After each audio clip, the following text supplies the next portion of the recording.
সাকিবের সঙ্গে কাজ যেটা শেষ ছবিতে করলাম, রাজকুমার, জানি না কে কে দেখেছো।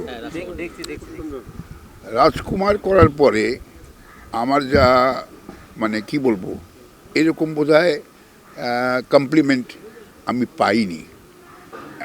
এই জন্যে যে আমার মোবাইলে তোমার যদি দেখাতে পারতাম, ও কমপক্ষে খুব মিনিমাম 500 কমপ্লিমেন্ট আছে যে আপনি কি দেখালেন আমাদের। বলে যে কেমন অভিনয় দেখলাম, আপনি যে আমাদের কাঁদিয়ে ফেলেন। বলে যে আমরা কোনোদিন আপনাকে তো গালি ছাড়া অন্য কিছু দিইনি, আর আমরা আজকে আপনার ছবি দেখে কান্না চোখে নিয়ে, পানি চোখে নিয়ে হল থেকে বেরিয়েছি। সত্যি কথা, আমি আমেরিকায় বসে ছবি দেখছিলাম হলে, দর্শক সহ।